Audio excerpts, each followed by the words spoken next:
Vamos a empezar. Vamos a ver el desarrollo de cabeza y de arcos faríneos. Entonces tenemos lo que corresponde a cabeza. La cabeza, cráneo, va a tener varios orígenes, ¿verdad? Vamos a tener parte en todo lo que es el esqueleto de la cara, músculos, huesos, tendones, etcétera, van a derivarse de las células de la cresta neural, o más bien, va a intervenir las células de la cresta neural, van a intervenir los somitas, somitómeros, ¿verdad? Y también va a intervenir ¿cómo se llama? La hoja somática del mesodermo lateral, ¿verdad? E intervienen también otras dos que se llaman, ay, ¿cómo reciben el nombre de? Mira, se me fue la onda. El ectodérmicos, ¿cómo se llaman? ¿Placodas? Las plácodas ectodérmicas, ¿verdad? Entonces, todos estos van a formarnos lo que es cabeza y cuello. Vamos a ver. De los somitas se va a derivar. Acuérdense lo que hablamos de somitas. Dijimos somita, al principio todos son somitómeros, pero luego, al evolucionar, quedan como somitómeros únicamente en los que se localizan en la región occipital. El resto se diferencia a somita. Los que están en la región occipital, los somitómeros, estos dijimos que se combinan con parte de la estructura del sistema nervioso para darnos los neurómeros. Eso viene en la otra parte del libro, todo se complementa el libro, ¿verdad? Entonces, y el neurómero es el que nos va a formar todo lo que es parietales, occipitales y parte del temporal. Mientras que las células de la cresta neural, derivadas de dónde? Del cerebro anterior, medio y posterior, de los tres, del prosencéfalo, mesencéfalo, romboencéfalo, las células de la cresta neural de esta región migran hacia la parte rostral, es decir, a donde va a ir la cara futura, ¿verdad? Migran, a ver si tenemos aquí, no lo tengo, pero vamos a imaginar, esta es prosencéfalo, mesencéfalo y romboencéfalo, las células de la cresta neural migran ¿a qué arcos? Al primero, segundo, pues a todos los arcos faringios, pero ahorita lo que nos interesa es el primer y segundo arco faringio, el primer arco sobre todo, ¿verdad? Entonces esa migración la hacen, ¿verdad? Y nos van a formar las estructuras musculoesqueléticas de la cara, ¿verdad? Van a formar frontal, pues todos los huesos de la cara, músculos y tendones. Todo eso es célula de la cresta neural. De el mesodermo, del mesodermo parietal, de la hoja parietal del mesodermo, se nos va a formar los huesos de la laringe. Y de las plácodas, junto con células de la cresta neural, nos van a formar los ganglios sensitivos de los pares craneales. Y queda integrada, pues más o menos toda esta región, la región de la cara. Se dice que para el cuarto mes, bueno, en el primer lugar tenemos los arcos faringios. Están formados, son una masa de tejido mesenquimatoso, el mesénquima, ¿verdad? ¿Derivado de quién? Pues derivado de, los, de las células de la cresta neural, fundamentalmente, y parte también del mesodermo parietal, cubierto por una capa de ectodermo, ¿verdad? Y por dentro cubierto por endodermo. Tiene, acá vamos a ver todas las capas. Aquí están los arcos faringios, ¿dónde los tengo? Bueno, la misma. Ahí están los arcos faringios, primero, segundo, tercero, cuarto y sexto. Entonces son masa de tejido mesenquimatoso cubiertos en la parte exterior por ectodermo y en la parte interna por endodermo. Cada uno tiene su arteria, su nervio, ¿verdad? Cada uno. Ya las arterias las vimos cuando vimos arcos arteriales, ¿verdad? Entonces vamos a continuar. Para la cuarta semana, la cara, nuestra cabeza, está formada principalmente por el estomodeo y va a estar rodeada por 5 estructuras. Uno va a ser la prominencia frontonasal, que forma, que va a cubrir, fíjate, está cubriendo todo lo que es la parte rostral del prosencéfalo, ¿sí? Está cubriendo el cerebro. Nosotros, la cara está en la cara, digamos, anterior del prosencéfalo, mesencéfalo, romboencéfalo. Entonces la cara rostral aquí tienes y forma esta región, forma el borde superior del estomodeo. Tenemos también los procesos maxilares, 2 procesos maxilares y 2 procesos mandibulares. Y en el centro tenemos la futura boca, que es el estomodeo. Ese es a la 4ª semana. A la 6ª semana, esta cara se pone más fellita porque se agregan en el proceso frontonasal 2 estructuras que van a ser, más bien son plácoda, son las plácodas nasales, que posteriormente se van a perforar y nos van a formar las fositas nasales. Aquí las tenemos ya a la 6ª semana de desarrollo. Más o menos ya ahí la llevamos, ¿verdad? En la formación de la carita. Mira, qué feos estamos. Esta la puse porque aquí se ve el prosencéfalo. Es todo esto, está cubriendo. Imagínate, al prosencéfalo, esa es la prominencia frontonasal, el borde superior del estomodeo. Están las prominencias nasales, los procesos maxilares y el proceso mandibular por abajo. Pero abajito tenemos el segundo arco faríngeo, fíjate cómo se ve, y luego abajito tenemos el tercer arco faríngeo y el cuarto y sexto arco faríngeo, ya esbozando lo que es el cuello. ¿Verdad? Aquí estaría, ¿qué estaría aquí? Pues la prominencia del corazón. ¿Sí? Si nos estructuramos muy bonito, nos vamos formando bonito. Pues, ¿han visto los tepocates? Qué feos. Bueno, y se estructuran re bonito. Entramos a los arcos faringios, ¿verdad?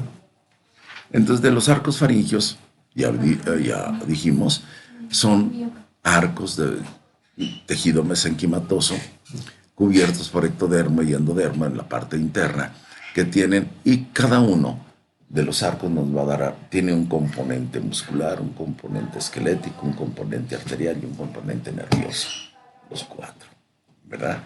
Y nos va a dar origen a estructuras muy específicas. Y entramos con el primer arco. El primer arco faríngeo está formado por 2 componentes, un componente maxilar y un componente mandibular. ¿Verdad? Sí, estamos así. Esos son la parte ósea. Aquí lo tenemos en el resumen, ¿verdad? El primer arco nos va a dar, nos forma los cartílagos, bueno, está formado por esos 2 procesos. El proceso maxilar, ¿a quién nos va a dar origen? Pues al maxilar, el premaxilar, maxilar, al arco cigomático y parte de la escama del temporal. Es esta parte, ¿verdad? Se encuentra localizado por abajo de la órbita y hacia adelante de la misma. Aquí lo tienes, ¿verdad? En anatomía aprendan eso, a localizar las cosas muy bien. Maxilar, ¿dónde se encuentra? Por debajo de la órbita del ojo, es abajo y un poco hacia adelante de la misma, ¿verdad? Luego sigue el arco cigomático, con el que van a formarnos parte de la mejilla, ¿verdad? Y nos forma parte de la escama del temporal. Esa es la porción ósea. La parte muscular, ¿qué nos va a dar? Pues nos forma los músculos de la masticación. ¿Cuáles son? Macetero y temporal. ¿Sí? Nos forma ligamento, que nos forma también, sí, nos forma el miloioideo. Siempre me confundo con el estiloioideo. Bueno, es el miloioideo. Y nos forma el tensor, sí, es el tensor del tímpano y el tensor del paladar, que van a ser los ligamentos. Es el primer arco, luego está inervado por el nervio mandibular, rama del trigémino. Casi toda la cara es trigémino, ¿verdad? Entonces tenemos, es el quinto par. ¿Qué otra cosa? Ese es el maxilar, pero el mandibular nos va a formar, se va a unir con el lado contrario y nos forma la mandíbula. La mandíbula contiene, el proceso mandibular contiene el cartílago de Meckel. Este va a desaparecer, pero va a quedar como vestigio en su parte dorsal, dos huesecillos, el yunque y el martillo, ¿verdad? Y se acabó el primer arco. Es lo que les voy a pedir en el examen, que se sepan perfectamente bien esto. El segundo arco se llama arco yoideo. Es el arco del yoides. Entonces nos va a formar el arco yoideo, nos forma los músculos de la expresión facial. ¿Cuáles son? Todos los orbiculares. Los ojos auriculares de los labios, todos esos que haces todos los gestos, son los músculos de la expresión facial. Pero también nos está dando, nos va a dar también el músculo del estribo, y aquí va a estar el temporal y tiene su apófisis estiloides, el estiloyoideo, comunica con el yoides y el vientre.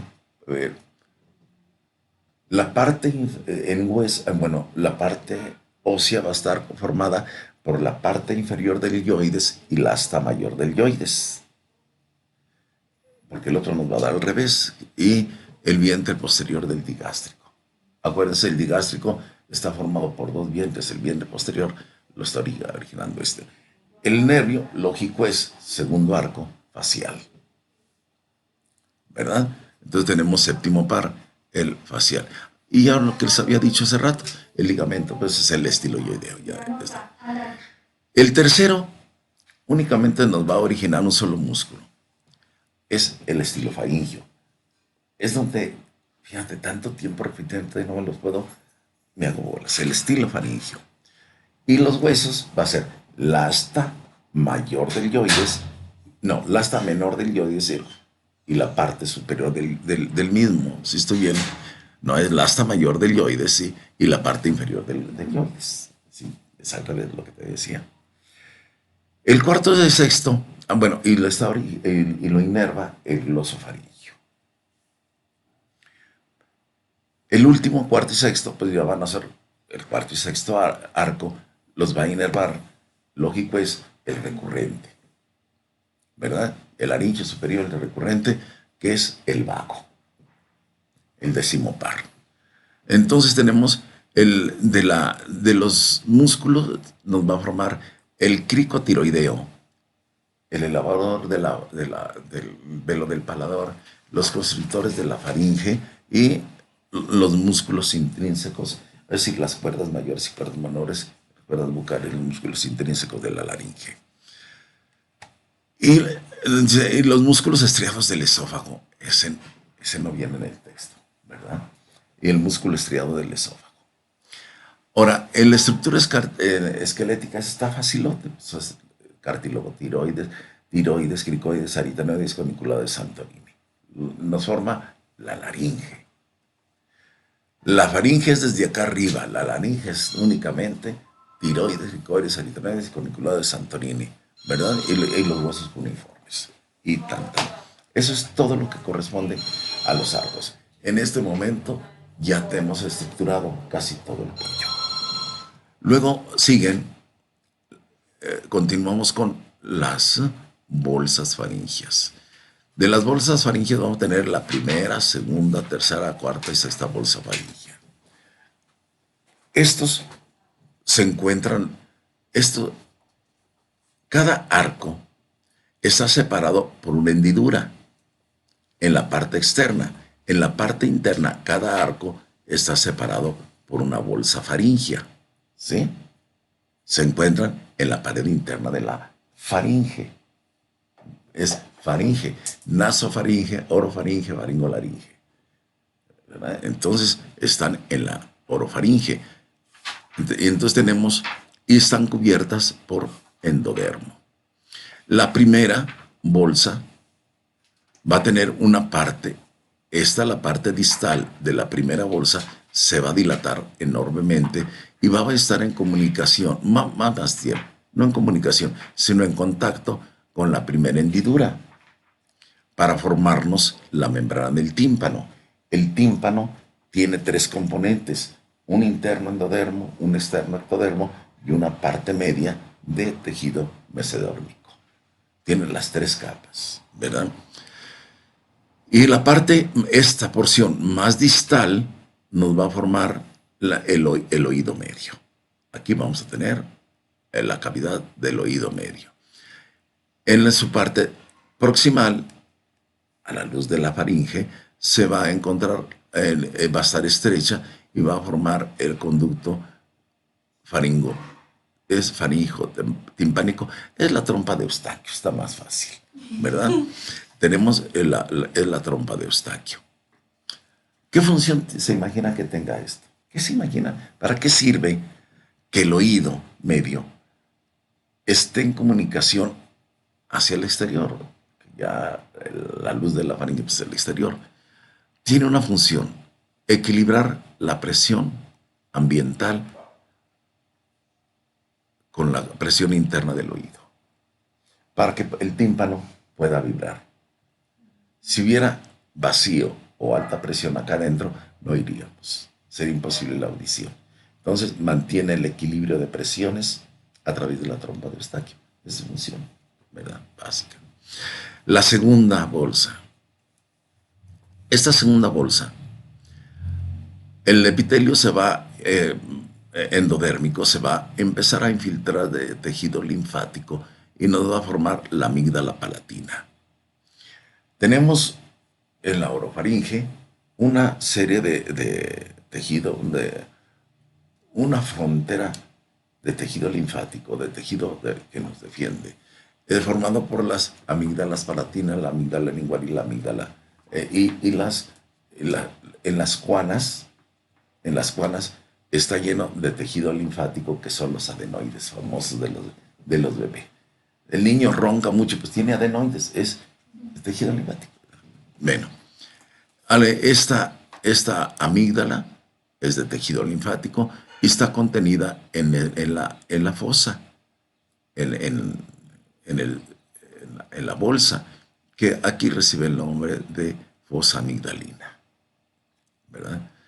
La tercera bolsa tiene dos componentes, uno craneal y uno caudal. El craneal nos va a dar origen a la glándula paratiroidea inferior, y la inferior nos da origen al timo. Una se une con la otra y descienden por la parte anterior, ¿verdad? Hasta por delante del tiroides, y penetran en tórax y se van a colocar en la parte, el timo se va a colocar en la horquilla superior del tórax, del esternón, aquí. Tiene un desarrollo muy grande en el bebé, pero ya de la pubertad en adelante se atrofia y desaparece, ¿verdad? En cambio, la glándula paratiroidea queda colocada cerca del tiroides y hasta ahí. Y luego seguimos con el cuarto arco, un primero, segundo, tercero. La cuarta bolsa también tiene dos componentes, uno craneal y uno caudal. El craneal, aquí lo tienes, nos va a formar la glándula paratiroidea superior, y el inferior nos forma el cuerpo último broquial, que va a contener la célula C. Las células C son las productoras de calcitonina, son las que controlan las concentraciones de calcio en el organismo. La paratiroides, aquí tenemos la cuarta, va a descender y va a formar, eso es lo difícil, forma cuerpo. La paratiroides superior forma cuerpo con la glándula tiroidea. Eso, cuando hay una tiroidectomía por un cáncer, es lo que más cuida el cirujano. Los cirujanos del cuello son gente extraordinariamente hábil, ¿verdad? Y con una preparación tremenda. Cuello es un privilegio trabajar en él y unos privilegiados lo que lo hacen, porque son gente extremadamente bien, muy hábil. Entonces deben de saber distinguir una glándula paratiroidea que se encuentra en tiroides. Imagínense un campo lleno de sangre, porque se llena de sangre, aquí es extremadamente sangriento eso. Y poder distinguir un frijolito, ¿haz de cuenta? Un frijolito, sí, patolito, esa es la glándula. La quitas y condenas a aquella persona a vivir un infierno por la carencia de calcio, ¿verdad? Mueren al final por eso mismo, a pesar de que ya haya calcitonina y que ya haya mil de cosas, no te escapas de eso, ¿verdad? Bueno, el cuerpo último braquial nos está formando la calcitonina, ya dijimos. Y por último tenemos las hendiduras. La primera hendidura, antiguamente decían, la primera hendidura nos forma el conducto auditivo externo. Actualmente sabemos que no, que está la primera hendidura, pero luego está cubierta por endodermo y el endodermo es el que nos va a formar la hendidura. Bueno, como quiera que sea, forma conducto auditivo externo, ¿verdad?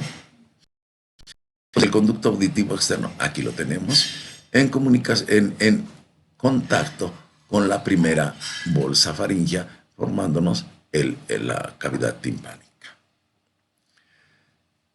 La segunda, tercera y cuarta hendidura no se ven por la hipertrofia que sufre el segundo arco que cubre totalmente las hendiduras y forma este espacio.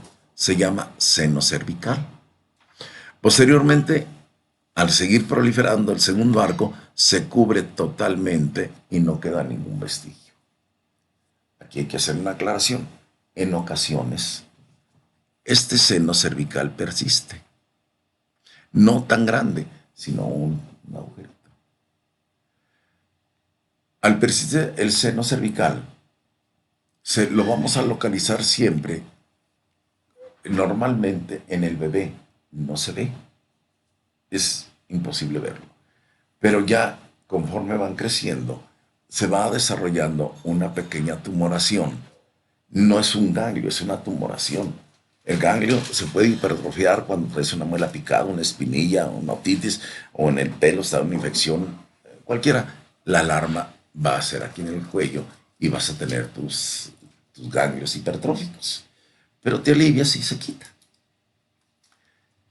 El seno cervical es una estructura, es un tumor chiquito que va a estar aquí localizado, pero no va a crecer, más bien, nunca se va a desaparecer. Ahí está duro, lo tocan y está en el borde anterior del esternocleidomastoideo. Dice, muy cercano, dicen, al hueso yoides. Aquí está el hueso yoides abajo. Entonces está por aquí, pero puede estar en cualquier lugar. ¿Sí está claro? El problema de esto, el problema de esto es que es tejido embrionario.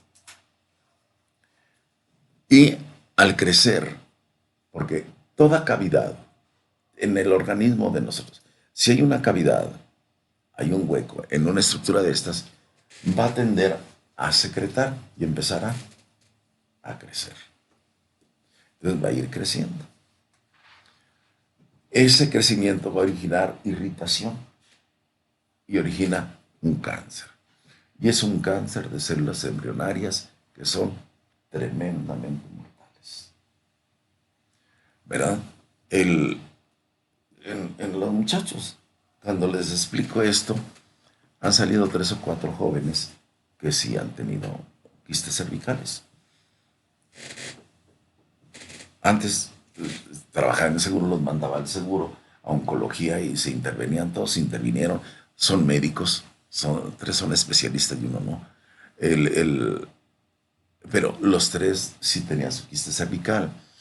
El último que mandé, lo examiné el oncólogo y el quiste cervical era secundario de un cáncer de tiroides, el cuando era muchacho y no se había dado cuenta, ¿verdad?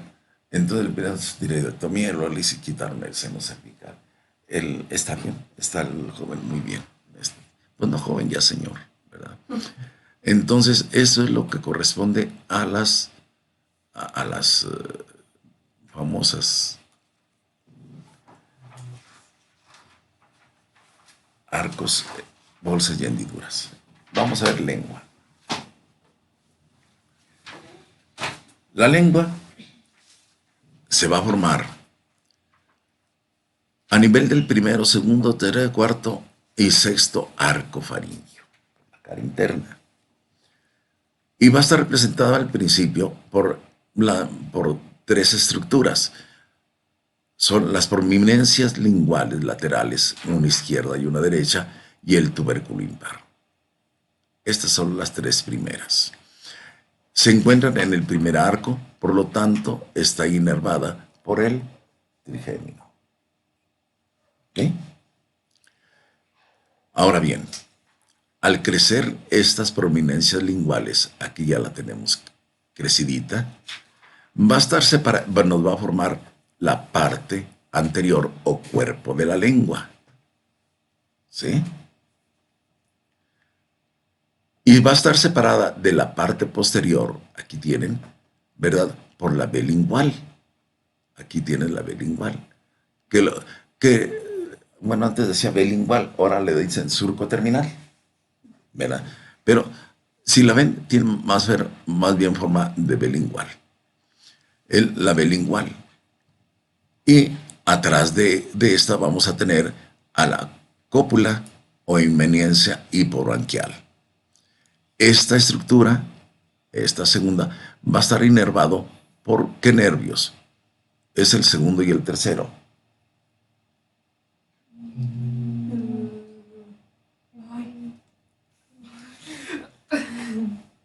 ¿Qué nervios?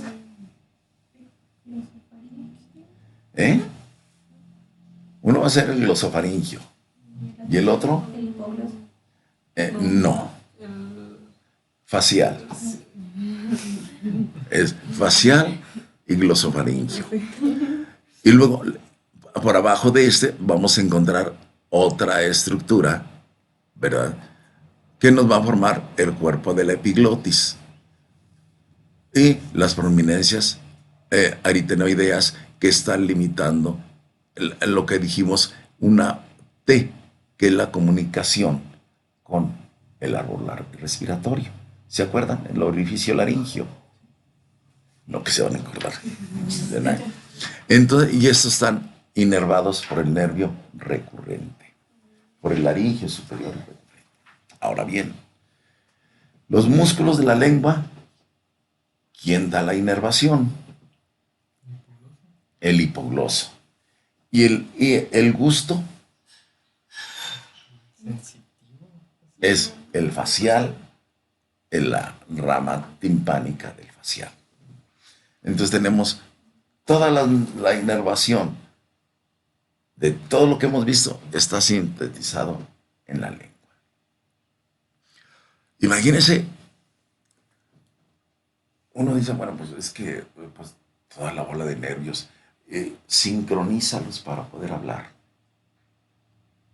sincronízalos para poder tragar, sincronízalos para poder deglutir el hecho de un animal, tú lo ves, la lengua no le funciona, a un pájaro, ¿verdad? ¿Qué es lo que hace? Agarra un animalito, se le vaya.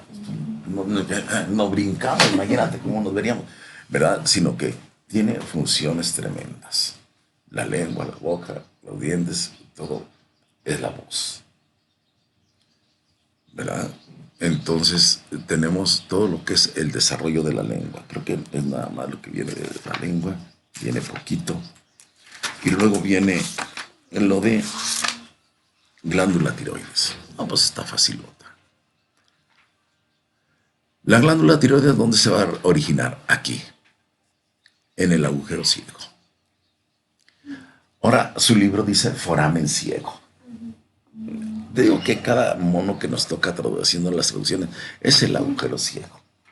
De ahí va a descender, mira, aquí está la inervación de la lengua, trigémino, facial, y luego deriva del cuarto arcofario. Bueno, sí, pero aquí no le alcanzo a ver, pero ya lo vimos. Y el vago, y luego acá los laringios. Ingreso del conducto, el tirocloso. Bueno, aquí tenemos. Entonces la glándula tiroides se va a formar en el agujero ciego. De ahí, del agujero ciego, va a descender.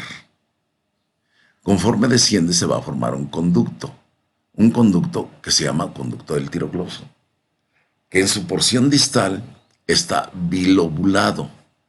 Aquí lo tienes, ¿verdad? Y va a ir descendiendo por delante del tiroides, de tráquea, ya es para colocarse por delante de estos, ¿verdad? Aquí se va a colocar. Tiene 2 lóbulos y un istmo. Y va a estar, nos va a originar las hormonas tiroideas, que es la tiroxina, triiodotironina y la calcitonina. La calcitonina derivada de la célula C, de la glándula, del cuarto y sexto bolsa faríngea. ¿Se acuerdan? ¿Verdad? Entonces, estas son, aquí no está, las hormonas tiroideas T3, T4, T3 y T4 es tiroxina y tiroidotironina, para que no haya problema. Es toda la glándula tiroides, sí, es muy poquito lo que viene de la glándula tiroides. Y entramos a la cara. Ya hemos dicho que en la 6ª semana la carita está formada por 5 procesos, ¿verdad? El proceso frontonasal, el proceso maxilar, el proceso mandibular. Que en el proceso frontonasal se originaron las plácodas nasales que luego se perforaron y nos formaron las fosas nasales. Al perforarse nos forman 2 rebordes, uno interno y uno externo. Y nos forman la prominencia, aquí tenemos la prominencia nasal lateral y la prominencia nasal medial. ¿Sí? Ahorita, el labio superior lo está formando pues el proceso frontonasal y parte de los procesos nasales mediales. Pero luego, ¿qué sucede? Fíjate dónde está la cara, dónde están los ojos. Mira, aquí los ojitos están totalmente lateralizados acá. Luego comienza al desarrollo. ¿Por qué? Porque este proceso maxilar empieza a crecer hacia adelante. Dice hacia adelante, sería hacia adelante y hacia adentro, pero dice en dirección rostral. Es un término que no es muy embriológico, es de veterinaria. Hablar de rostral lo hacen los veterinarios, pero ya también acá. Entonces, para darnos a entender mejor de qué se trata de la cara, ¿verdad? Entonces, el proceso maxilar que está lateralizado empieza a crecer hacia adelante y hacia adentro, ¿verdad? ¿Y qué es lo que va a hacer? Va a comprimir a los procesos nasal lateral y nasal medial. Aquí lo tienes. Mira cómo va. De tal modo que los procesos, antes aquí el proceso nasal lateral medial está separado por el proceso frontonasal. Acá el proceso frontonasal ya no existe, ¿verdad? El proceso maxilar empujó a los 2 procesos nasales, unió al proceso nasal medial y forma el labio superior. Entonces el labio superior nos queda formado por el proceso maxilar y el proceso nasal medial. El proceso maxilar y nos forma el labio superior. Y nos forma también aquí el surco subnasal, que no se llama surco subnasal, ahora verán cómo se llama. Se llama filtrum, ¿verdad? Fíjate la anatomía del labio. Estas son las columnas del filtrum. Este es el filtrum. Este es el arco de Cupido. Los niños, cuando nacen, Ton- ¿verdad? Porque, por mamones, sí, para mamar. Y se llama, en el niño se llama labio de Cupido.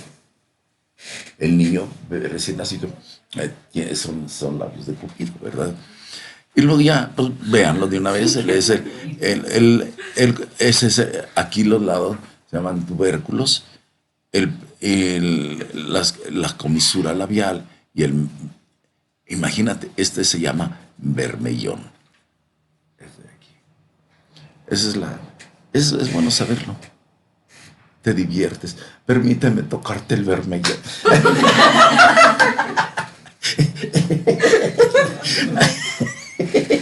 Y ahí te la llevas.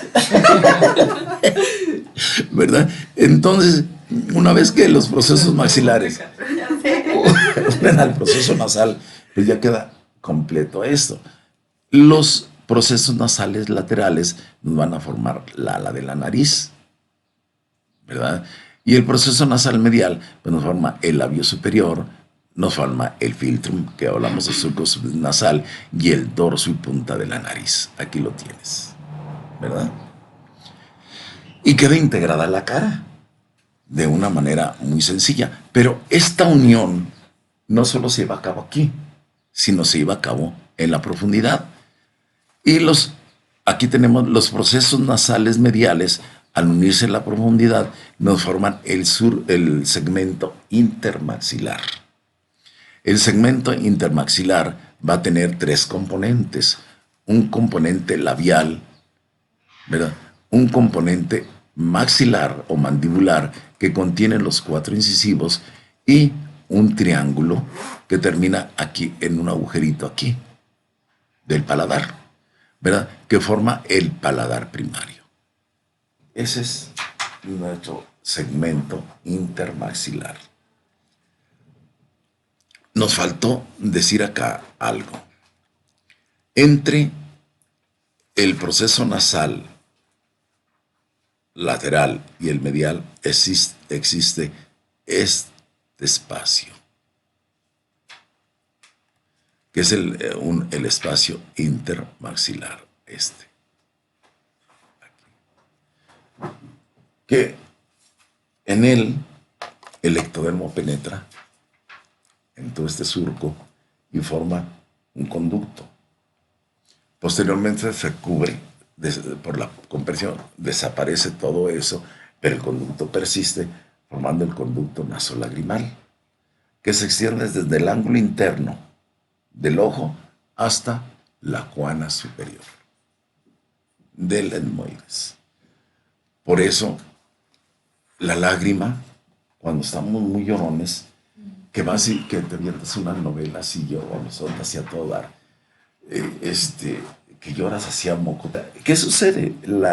Se pone mocoso uno, pero no es moco. Es la lágrima que está yendo por el conducto nasolagrimal para que no estés llorando tanto, ¿verdad? Sino que por la nariz está desalojando todo aquello cuando funciona el conducto nasolagrimal, ¿verdad? Esa es y te limpia el ojo, ¿verdad? Por atrás de esto, aquí tenemos, este es el paladar primario. Posteriormente, como una evaginación, un saliente, y necesita toda funcionar bien. Entonces te digo, del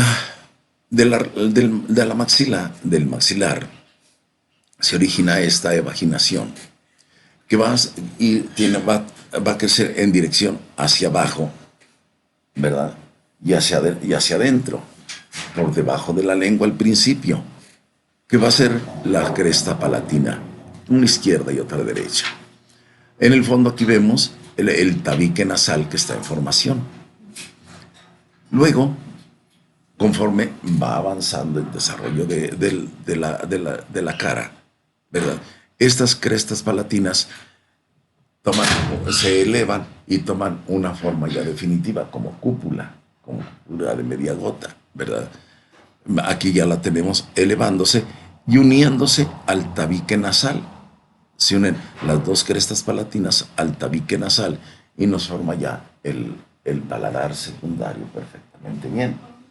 El paladar secundario Al principio, aquí, aquí atrás, aquí, tenemos las guanas primitivas, es decir, la comunicación de la fosa nasal con la cavidad oral.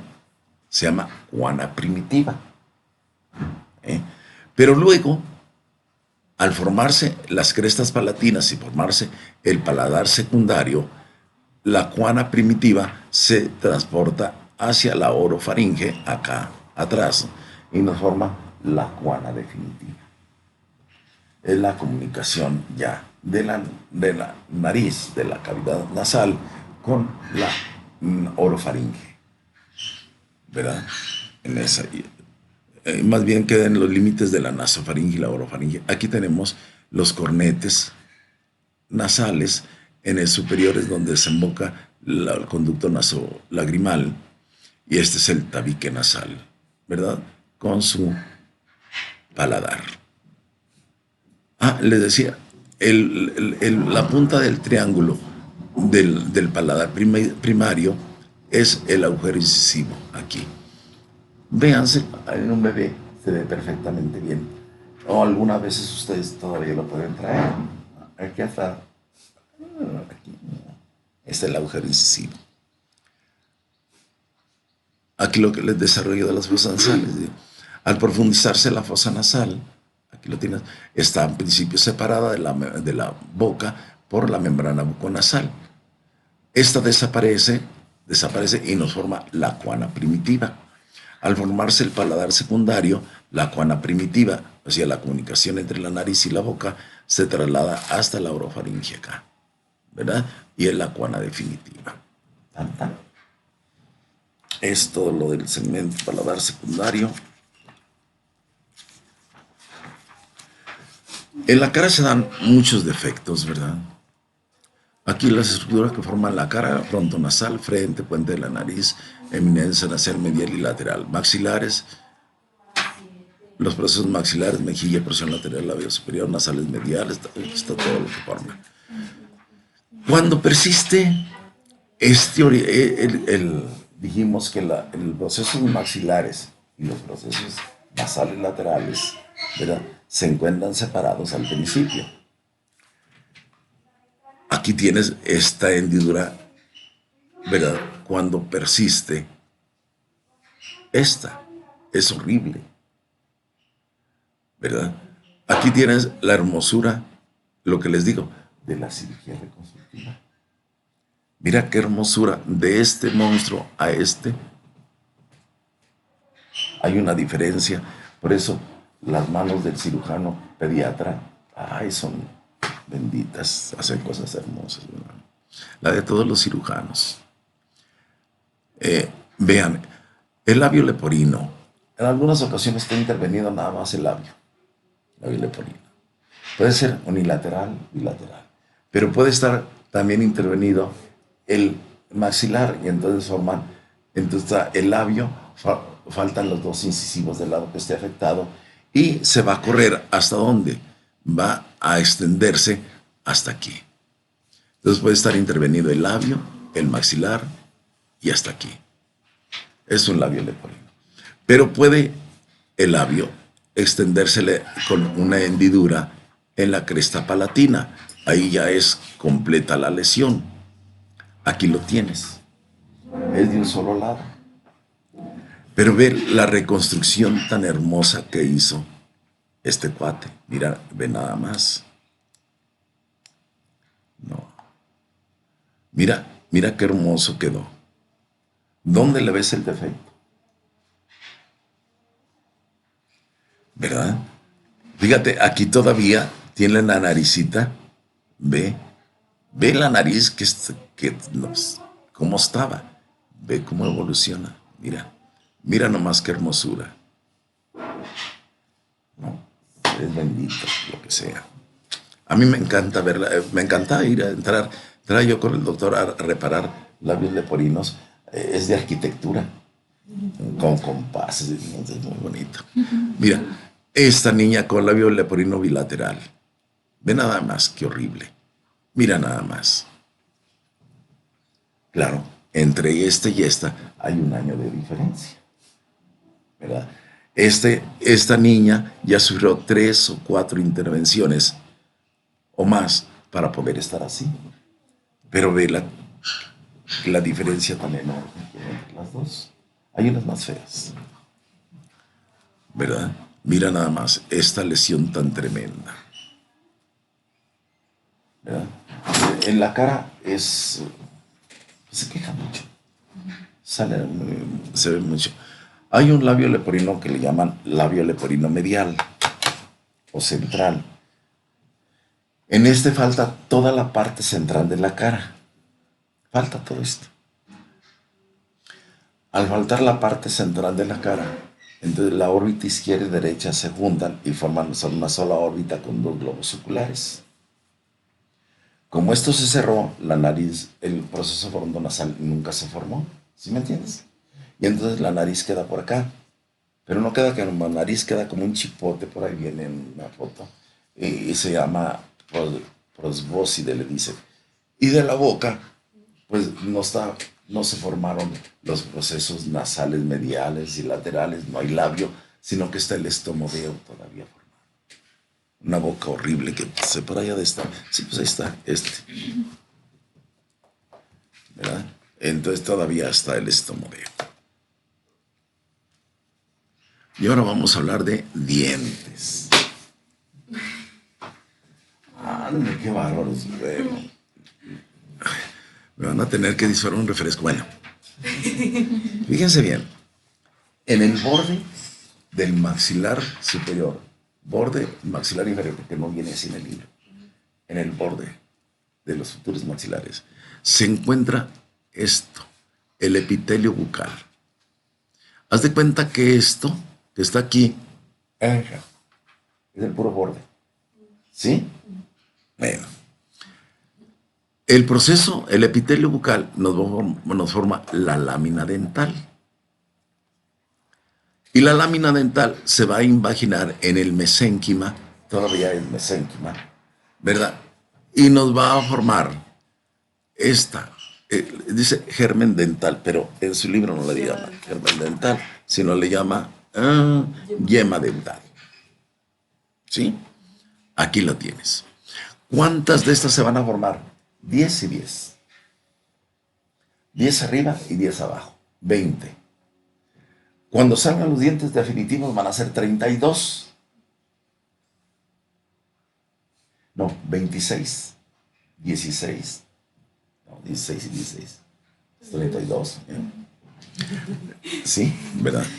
Entonces, tenemos aquí, ya partimos de la lámina dental, se forma esta que dijimos que se llama yema dental. Y la yema dental, vean, se va a invaginar en su base, en el fondo, se imagina. Al imaginar, va a formar una estructura de 2 paredes, una pared interna y una pared externa. Entre la pared interna esta, y la pared externa, se encuentra este tejido, que se va a llamar retículo estrellado. Todo esto es el retículo estrellado. Y tenemos una pared interna y una pared externa, ¿verdad? Es epitelio dental. Y acá tenemos la papila dental, que es originada por las células de la cresta neural. ¿Sí estamos bien? Ahora fíjense en el dibujo. En la pared interna, aquí, y la papila dental, entre ellos se forma esta generación de células que se llama odontoblastos. El odontoblasto va a formarnos la dentina. La dentina, aquí la ves, esta empieza a crecer, dejando un pequeño espacio, véalo aquí, en su libro, como lo menciona, que apófisis dental, ya, deja este pequeño espacio, pero lo va a llenar totalmente, ¿verdad? Es de dentina. Posteriormente, en la pared, esta pared externa. En su libro dice la pared interna, esta. va a diferenciarse y primero nos formó los odontoblastos, que va a formar la dentina, y después nos forma la capa de la que origina el esmalte, que se llama ¿cómo? Amnioblastos. El amnoblasto, ¿verdad? ¿Qué nos va a formar el esmalte? El esmalte se va a estar formando en en la parte más craneal, en el extremo, en la punta del diente. Vean, está formando. Y va a ocupar todo este lugar. Posteriormente, la dentina va a continuar creciendo. Véanlo ya en su libro. La dentina va a continuar creciendo y va a ir estrechando este espacio, la pulpa dental, a la vez que el epitelio dental penetra dentro del mesénquima para formar la raíz. La raíz se va a ir estrechando y queda la dentina, queda un centro que va a ser el pedículo donde recibe el diente, arteria, nervio, ¿verdad? Vena, la dentina, y luego está rodeada por el esmalte dental. Conforme crece el diente y penetra, va originándose, va saliendo, va creciendo y va a salir cubierto por una cutícula al principio, después desaparece esa cutícula del diente. Cuando tengan sus niños, fíjense, cuando les sale el dientito, trae una cubiertita que se abre casi luego. Esa es la cutícula dental, ya queda el dientito. Al principio son muy pequeñitos los dientes, el diente de leche. Para los 6 meses, el año, ya tienen todos sus dientes. A los 6 años se cambia por el diente definitivo, que es un diente grandote, que es el definitivo. Por eso no hagan el error enorme de llevar a sus niños luego al odontólogo, al ortopedista dental, a que se le vean bonitos los dientes. Los dientes en el niño se le van encima porque no le caben. Su maxilar es muy pequeñito para los dientotes tan grandes. Dejen que llegue a los 18 años. Y a los 18 años, 20 ya lo llevan. Entonces, sí, aquel que quede chuequito, pues se le enderece y no les cuesta mucho. Es mínimo el gasto. Y empezamos con sistema nervioso. Ya estuvo. Empezamos con neurulación. Si nos acordamos de neurulación, primero pasamos por varias fases, ¿verdad? Primero fue la fecundación, luego fue la formación del huevo cigoto, luego vino la fase de compactación, luego la fase de mórula, luego vino ya el fenómeno de implantación, ¿verdad? La formación del disco germinativo bilaminar, la formación del disco germinativo trilaminar, y al terminar la formación disco germinativo trilaminar viene la neurulación. Enseguida de la neurulación, que sigue la tubulación. Es decir, entonces, la neurulación se origina o se inicia por la inducción de la notocorda y del mesodermo precordal al ectodermo superficial. Aquí tenemos el ectodermo superficial, la notocorda, y imagínense por acá está el mesodermo precordal, por atrás de la membrana bucofaríngea. Entonces, la inducción de estas estructuras sobre el ectodermo superficial origina que este ectodermo superficial se transforme en neuroectodermo. Entonces, se forma el neuroectodermo y al formarse el neuroectodermo se estructura la placa neural. Ya tenemos la placa neural derivada del ectodermo superficial. Aquí podemos ver en el esquema la placa neural, ¿dónde se extiende? Pues se extiende desde la parte posterior de la membrana bucofaríngea hasta la extremidad caudal de la notocorda, que va a estar por arriba del nodo primitivo. ¿Se acuerdan? Sí, entonces, y aquí a los lados, ¿verdad? La placa neural se continúa con el ectodermo superficial acá a los lados. Luego, ¿qué sucede? Al seguir proliferando el neuroepitelio de la placa neural, pues empieza a plegarse y nos forma dos pliegues, los pliegues neurales, y el surco neural. ¿Sí? El, Eso vete hasta ectodermo. Ahí viene lo de neurulación, ¿verdad? En la parte craneal del pliegue, en la punta de los pliegues, se van a diferenciar otra estirpe celular y tenemos las células de la cresta neural. Como ustedes ven aquí, el ectodermo superficial empieza a cerrarse conforme se empieza a cerrar también el tubo neural. Al final, el tubo neural se cierra ¿a partir de dónde? El tubo neural, una vez formado, empieza a cerrarse a nivel de la región cervical y lo hace en sentido craneal y en sentido caudal. Al terminar de cerrarse el tubo neural, nos quedan nada más dos lugares, dos aberturas, ¿verdad? Que es una craneal, el neuroporo craneal, y otra en la parte caudal, el neuroporo caudal. El neuroporo craneal, este cierre que se da de la región cervical, del dorso del embrión, hacia arriba, hacia la región cervical, se va a continuar en el neuroporo anterior y lo va a cerrar. Más o menos el día 25, 28 somitas.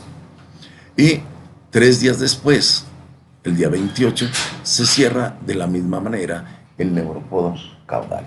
Y nos queda ya una estructura, un tubo, ¿verdad?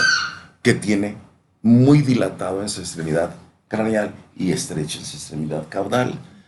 En su extremidad cefálica, craneal, vamos a tener las 3 dilataciones que van a formar el cerebro anterior, un cerebro medio y un cerebro posterior. Prosencéfalo, mesencéfalo y romboencéfalo. ¿Sí? Aquí lo tenemos.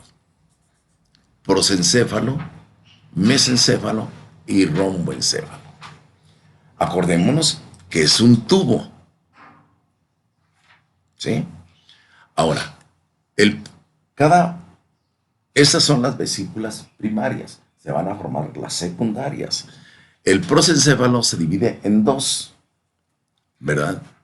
Entonces, aquí tenemos dos, que va a ser el telencéfalo y el diencéfalo. ¿Sí? Dos laterales y uno al medio. Prosencéfalo se divide en telencéfalo y diencéfalo. Aquí tenemos el diencéfalo. Luego, el mesencéfalo queda como tal, como mesencéfalo. Y el romboencéfalo se divide también en dos, en metencéfalo y en mielencéfalo. Y se continúan con la médula espinal. ¿Sí? Pero nos van a dar a estructuras definitivas, cada una de estas. El telencéfalo nos va a dar origen a los hemisferios cerebrales, uno izquierdo, uno derecho. El diencéfalo nos va a dar origen, ese se encuentra al centro, al tálamo, hipotálamo, epitálamo, y nos va a dar origen al quiasma óptico y nos va a dar origen a la hipófisis, al tallo de la hipófisis, ¿sí? Todas esas estructuras son del diencéfalo. El mesencéfalo nos va a dar origen a los dos cunículos, dos anteriores y dos posteriores, que son vías de, ¿cómo te diré?, de paso de las anteriores de los estímulos visuales y las posteriores de los estímulos auditivos, ¿verdad? Los cunículos superiores e inferiores o anteriores y posteriores. Y por último tenemos el romboencéfalo. El metencéfalo nos va a dar origen al bulbo raquídeo y al puente. Nos va a dar origen, el metencéfalo nos va a dar origen al puente y cerebelo. Y el mielencéfalo nos va a dar origen al bulbo raquídeo. Y ya tenemos toda la parte del sistema nervioso central y ahí. Pero sabemos que es un tubito. Entonces, las cavidades del telencéfalo, estas cavidades del telencéfalo, o lo empezamos de abajo para arriba. Sí. Las cavidades del telencéfalo se van a llamar, son los hemisferios, los hemisferios cerebrales. ¡Ay, qué diferencia! ¿Verdad? Aquí tenemos los hemisferios cerebrales y su cavidad va a ser los ventrículos laterales. El diencéfalo, aquí lo tienes.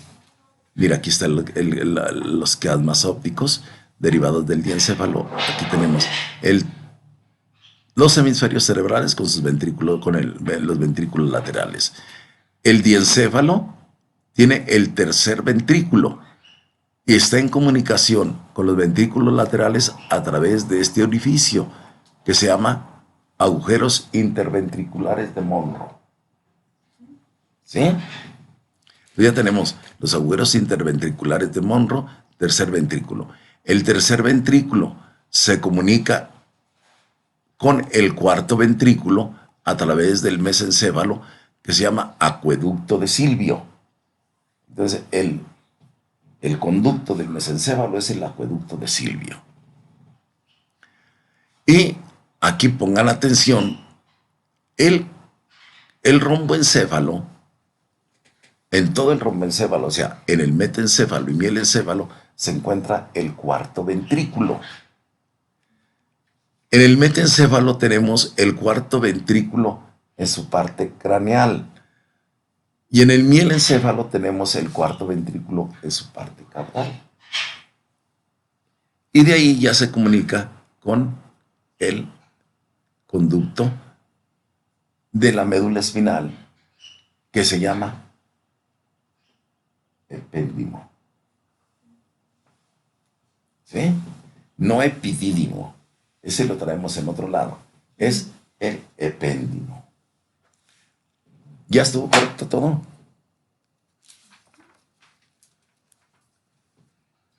Ahora vamos a ver. Está bonito que cerebro, pero no se puede ver todo. Que diera uno por poder ver todo. Bueno, ya está. Entonces vamos a ver la diferenciación histológica. No, vamos a continuar. Una vez que se forma esto, vamos a ver esto. Aquí tenemos el tubo neural ya cerrado. ¿Ya se va, mija? Sí, es que acompáñala, Fernando. Tengo exposición, ya me puedo gastar. Sí, ahora se hizo. No, dijimos que ahora terminábamos todo, porque si no, nunca terminamos, hija. Ándale, pues, pase. Ándale, que te vaya bien.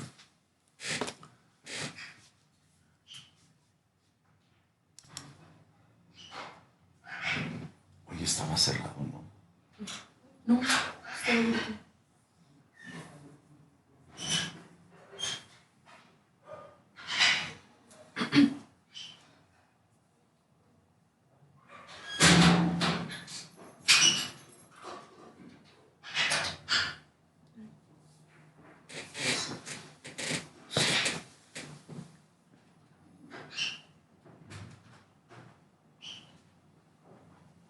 ¿Listo, Fernando?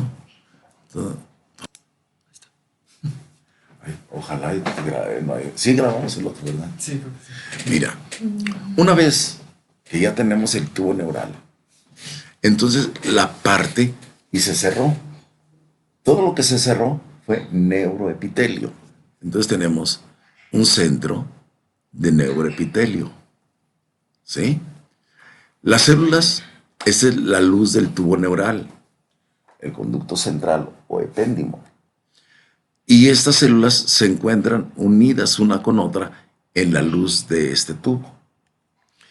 Pero están proliferando, están creciendo. Ahora verás, aquí lo tenemos. Aquí tenemos la división, el neuroepitelio, unas células enormes, ¿verdad? Y aquí están los complejos de unión. Esta es la luz del tubo, ¿sí? Y las células grandototas son el neuroepitelio. Se empiezan a dividir y empieza su transformación hasta llegar a un neuroblasto. Este neuroblasto nos va a formar esta capa. Estas células del neuroepitelio, al proliferar, y empieza su transformación para llegar a neuroblasto. Los neuroblastos van a formar acúmulos de células de neuroblastos alrededor de esta capa, la capa de neuroepitelio, y forma la sustancia gris, ¿sí? O capa de manto. Aquí la tienes. Alrededor de ella se va a formar la sustancia blanca o capa marginal. Pero bueno, entonces estamos viendo la diferenciación.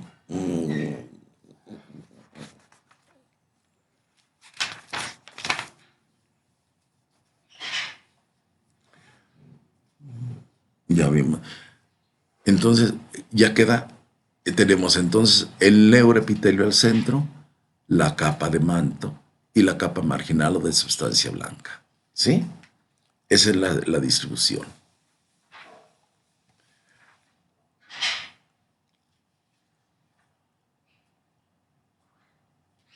No, sí vamos bien, pero me faltan otros esquemas.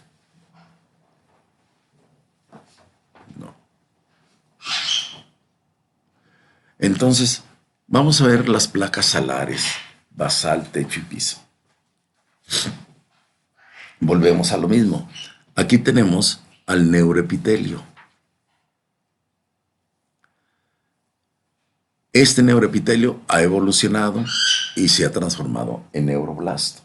El neuroblasto ha formado acúmulos de sustancia gris de neuroblastos alrededor de él. Y podemos distinguir acúmulos localizados en la parte dorsal, ¿verdad? Que se llama placa alar o sensitiva. Y otros en la porción basal, llamados de eso, placa basal o motora. Entonces, ya tenemos las dos distinciones en placas salares y placas basales. Entre ambas placas tenemos un surco limitante. Aquí. Y entre ambas capas, tanto entre la sensitiva como motora, a nivel de la vértebra D1 a D12, L1 a L3, tenemos esta estructura que se llama asta intermedia y que tiene las neuronas del sistema nervioso vegetativo, del sistema simpático específicamente. Las neuronas motoras del sistema simpático se encuentran a este nivel. Las neuronas motoras del sistema parasimpático se encuentran en cerebro y en sacro. Que quede eso ya. Entonces ya tenemos esto. Además vamos a tener entre la placa alar izquierda y la derecha vamos a encontrar la placa del techo. Aquí la tienes. Y entre ella únicamente van a pasar algunos axones de uno a otro lado. Igual sucede en la placa del piso. Y esta es la estructura de la médula espinal. Tenemos la asta intermedia, todo eso. Ahora vamos a ver la diferenciación histológica.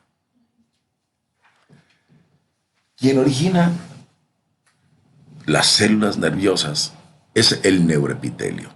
El neuroepitelio nos da origen primero al neuroblasto.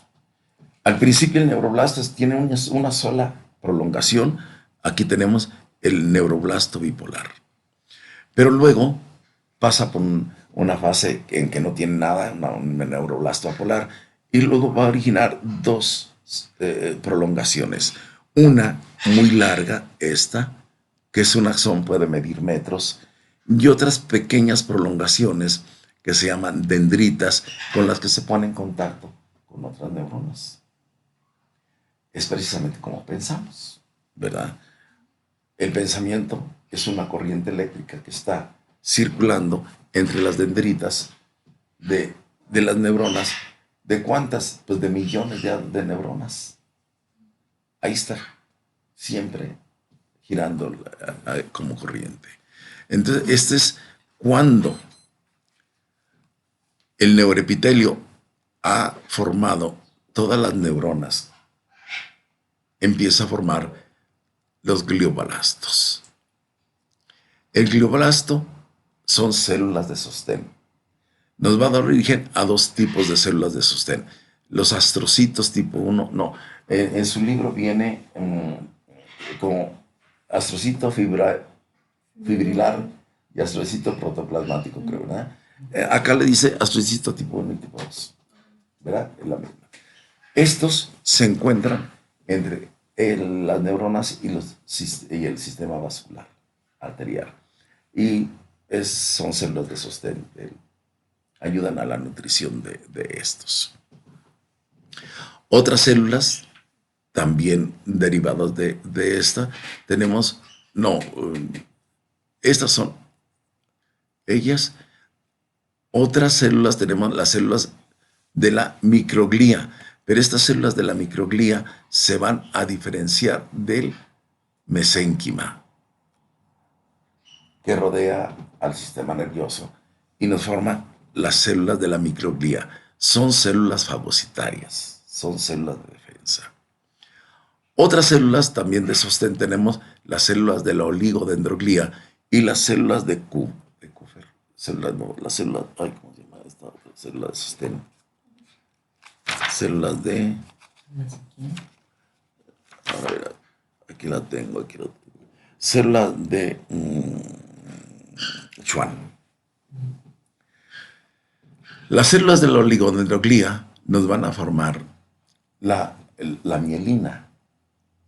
Acá vamos a ver la mielinización. No, aquí está. En las células de Schwann nos está originando, está envolviendo a las células, a los axones, ¿verdad? De las que se encuentran por fuera de médula espinal, en la sustancia blanca. Cada uno envuelve a uno. Es decir, la envoltura de protección del nervio no es un material inerte, son células, son células vivas. Y estas células tienen su nutrición, sus arterias y sus venas. Y estas célulitas también tienen sus nervios. Las células, eso no viene en el libro, las arterias, sistema venoso se llama vasa vasorum, lo que nutre esto, y el vasa nervorum es el nervio de ellos, fíjate. Todo está, todo. En cambio, la célula del oligodendroglía es la que envuelve el axón dentro de la médula espinal. Y esa puede envolver hasta 50. Esa es la gracia de ella, ¿verdad? Entonces, estas células de sostén, una vez que ha dejado de producir neuroblastos, empieza a formar neuronas o neuroblastos, empieza a formar células de sostén, células de la oligodendroglía, que ya vimos ahorita.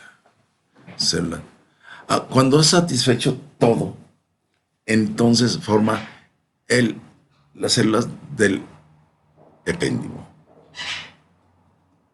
Las células del epéndimo son las que van a tapizar ya lo que queda, pues ahora ya de la médula espinal. El orificio central de la médula espinal están rodeadas de células ependimarias, ¿sí? Y ya, ¿qué nos sigue? Mielinización. Bueno, nos sigue el nervio mixto, el nervio raquídeo. Miren, fíjense bien. Dijimos, la asta posterior es una asta sensitiva y la asta anterior es un área motora.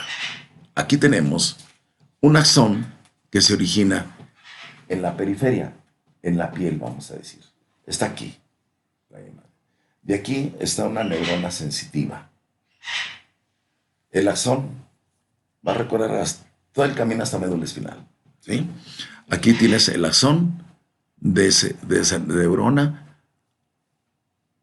Llega al ganglio sensitivo, derivado de las células de la cresta neural. Ahí hace un, ¿cómo era? Un relevo. Son relevos. Es sistema eléctrico. Hace un relevo y el axón de esta neurona sensitiva penetra dentro del asta dorsal de la médula espinal. Ahí puede tener dos caminos. Uno, llegar hasta el área motora para llevar a cabo una acción. O la otra, hace relevo aquí y el axón pasa a la sustancia blanca y a través de la sustancia blanca asciende hasta centros superiores del cerebro. ¿Sí me entienden? Son los dos caminos.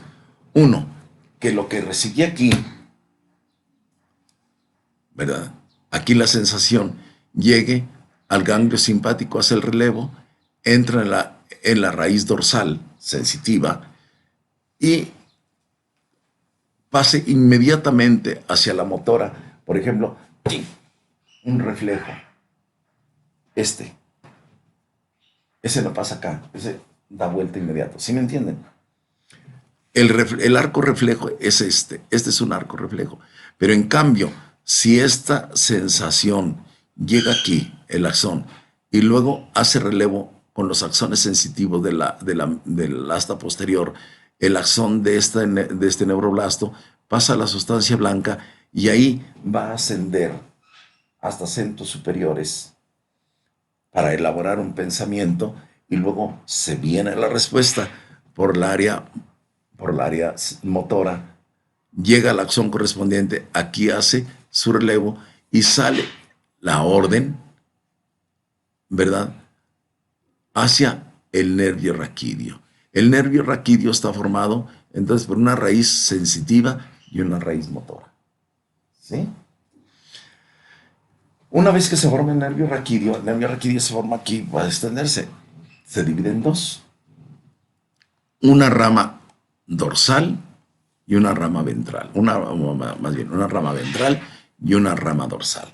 La rama dorsal pues va a inervar todos los músculos abaxiales. Y la dorsal va a inervar los músculos epiaxiales. Y la otra va a inervar los músculos abaxiales, toda la periferia. Aquí les puse este esquema que, fíjense, aquí es el nervio raquídeo, pero este es el sistema simpático. Hay nervios que se acompañan también de una rama simpática. Entonces, aquí viene el nervio raquídeo con su área sensitiva y motora, pero hace una desviación. Aquí viene el nervio raquídeo y hace una desviación antes de dividirse en ventral y dorsal. Hace una desviación hacia el sistema simpático, se llama ramo blanco. Y hace sinapsis con el sistema vegetativo. Y de ahí nace un nervio, ¿verdad?, rama gris, que va a inervar ya un órgano o un vaso. Es decir, da origen al sistema autónomo. Motor. Este es motor. El sistema nervioso autónomo no somos conscientes de la sensibilidad. Cuando nos duele el estómago es otro tipo de dolor, no es de una herida, ¿verdad? Y es todo lo que concierne al sistema, al nervio. Hasta ahí ya cerebro ya no vamos.